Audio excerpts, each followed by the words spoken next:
जय हिंद साथियों, स्वागत है आपका अपने YouTube चैनल स्टडी विद उदय में। तो दोस्तों, आज इस वीडियो हम देखने वाले हैं जियोग्राफी के टॉप ऑनलाइनर अति महत्वपूर्ण प्रश्नोत्तर।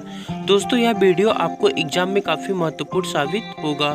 तो दोस्तों, कौन सा ग्रह सूर्य के सबसे दूरी पर है? तो दोस्तों, जो वरुण ग्रह है यह सूर्य के सबसे दूरी पर स्थित है। और दोस्तों, वरुण ग्रह को हरा ग्रह भी कहा जाता है और वरुण ग्रह जो है यह सबसे ठंडा ग्रह है।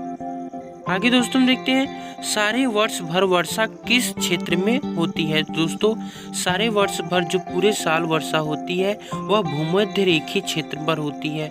और दोस्तों, भूमध्य रेखीय क्षेत्र पर काफ़ी गर्मी पाया जाता है और भूमध्य रेखा क्षेत्र पर जो भी जंगल होते हैं उनमें जो पेड़ होते हैं वो काफ़ी बड़े बड़े होते हैं, मतलब लंबे होते हैं।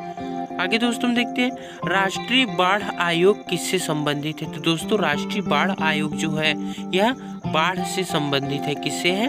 बाढ़ से संबंधित है। भाभा परमाणु अनुसंधान केंद्र कहाँ स्थित है? दोस्तों, इसको बार्क कहा जाता है, भाभा एटॉमिक रिसर्च सेंटर। तो दोस्तों, इसका जो भाभा परमाणु अनुसंधान केंद्र है यह कहाँ पर स्थित है? तो मुंबई, जो कि महाराष्ट्र की राजधानी है। दोस्तों, मुंबई को भारत की आर्थिक राजधानी भी कहा जाता है। आकाशगंगा मंदाकिनी सबसे पहले किसने देखी? तो दोस्तों, आप ये भी कह सकते हैं कि आकाशगंगा जो मंदाकिनी है उसकी खोज सर्वप्रथम किसने की थी? तो गैलीलियो गैलीली ने की थी। किसने की थी? गैलीलियो गैलीली ने। और इन्हीं को दोस्तों दूरबीन का आविष्कारक माना जाता है। ग्रहों की गति के केपलर नियम में कहा गया कि आवर्त का वर्ग बराबर होता है। दोस्तों, ग्रहों की गति का जो नियम दिए थे केपलर ने ही दिया था और इसमें क्या कहा गया था कि आवर्त का वर्ग जो होता है बराबर होता है। दोस्तों, यह अर्ध दीर्घ अक्ष के घन के समानुपाती होता है। किसके समानुपाती होता है? तो अर्ध दीर्घ अक्ष के घन के समानुपाती होता है। धूमकेतु किसके चारों ओर प्रक्रिया करता है? तो दोस्तों, धूमकेतु जो है यह सूर्य के चारों ओर प्रक्रिया करता है। पल्सर क्या है? तो दोस्तों, पल्सर जो है यह तेज गति से घूमने वाला न्यूट्रॉन तारा है। पल्सर किसे कहते हैं? तो पल्सर तेज गति से जो घूमने वाला न्यूट्रॉन तारा है उसी को पल्सर कहा जाता है। पृथ्वी सूर्य से अपनी अधिकतम दूरी पर कब होती है? तो दोस्तों, पृथ्वी जो है सूर्य से अपनी अधिकतम दूरी पर होती है 4 जुलाई को। कब होती है दोस्तों? 4 जुलाई को होती है।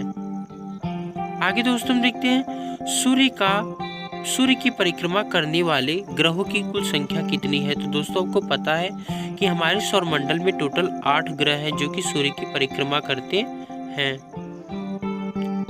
सौर परिवार का सबसे बड़ा ग्रह कौन सा है? तो दोस्तों, सौर परिवार का जो सबसे बड़ा ग्रह है वो है आपका बृहस्पति। और बृहस्पति का ही एक जो सबसे बड़ा उपग्रह है वो है गैनीमेड, जो कि सौरमंडल का सबसे बड़ा उपग्रह माना जाता है।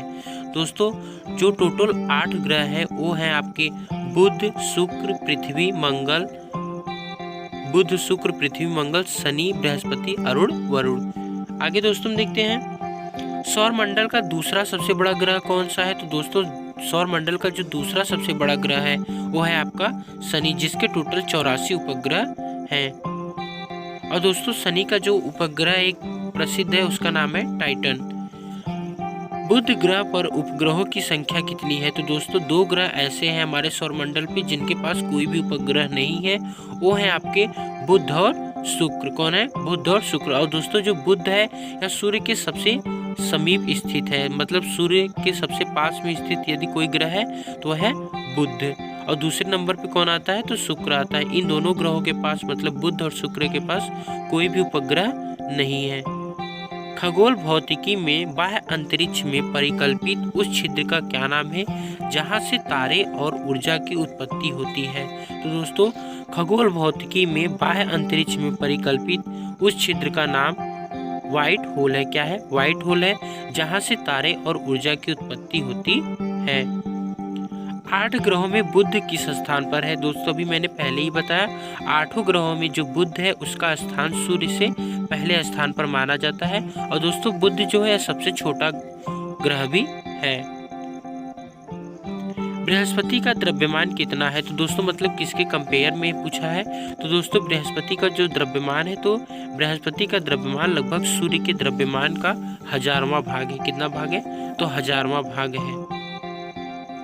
सौरमंडल का सबसे चमकीला ग्रह कौन सा है? तो दोस्तों सौरमंडल का जो सबसे चमकीला ग्रह है वो है शुक्र। और दोस्तों आपको पता होगा कि शुक्र और अरुण दो ऐसे ग्रह हैं जो कि विपरीत दिशाओं में चक्कर लगाते हैं। अर्थात दोस्तों जो शुक्र और वरुण ग्रह है, इन पर जो होता है सूर्योदय पश्चिम दिशा से होता है और सूर्यास्त पूर्व दिशा में होता है। लेकिन अन्य ग्रहों में क्या होता है? सूर्योदय पूर्व से होता है और पश्चिम में सूर्यास्त होता है।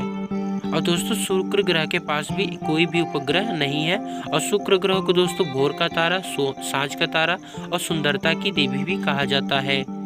किस ग्रह को बौना ग्रह माना जाता है? तो दोस्तों किस ग्रह को बौना ग्रह माना जाता है? तो दोस्तों प्लूटो। इसे दोस्तों ग्रह की दर्जा से निकाल दिया गया, क्योंकि दोस्तों इसके साथ में एक प्लूटोनिया नाम का उपग्रह था जो कि इसके साथ में चक्कर लगाता, लेकिन इसके पास कोई उपग्रह नहीं था, इसलिए इसको बाहर कर दिया गया। लेकिन नासा के वैज्ञानिकों ने अभी इसको फिर से शामिल करने की घोषणा की है कि प्लूटो को भी ऐड किया जाएगा, तो ग्रहों की संख्या टोटल 9 हो जाएंगी। पृथ्वी के सबसे निकटतम तारा कौन सा है? तो दोस्तों पृथ्वी के सबसे निकटतम जो तारा है वो है सूर्य। दोस्तों आपको पता है सूर्य भी एक तारा है और जिसकी दोस्तों खुद की लाइट होती है। और दोस्तों एक ऐसा होता है, एक क्या होता है कि दीप्त होता है जो कि अपना खुद ही प्रकाश उत्सर्जित करता है। और पृथ्वी पर ऊर्जा का सबसे बड़ा स्रोत भी क्या है? सूर्य है, जो कि क्या करता है? हमें पृथ्वी पर रहने वाले को मतलब हमें प्रकाश और ऊष्मा प्रोवाइड करता है। और सूर्य के द्वारा ही पौधे क्या करते हैं? प्रकाश संश्लेषण की क्रिया कर पाते हैं। सूर्य या चंद्र ग्रहण में मतलब दोस्तों सूर्य ग्रहण या चंद्र ग्रहण में पृथ्वी की छाया के कितने भाग विभाजित होते हैं? तो दोस्तों आप समझ सकते हैं, जब सूर्य ग्रहण या चंद्र ग्रहण होता है तो पृथ्वी की आधा भाग जो होता है वो विभाजित हो जाता है, मतलब 2 भागों में बट जाता है पृथ्वी। एक तरफ क्या होगा? उजाला होगा।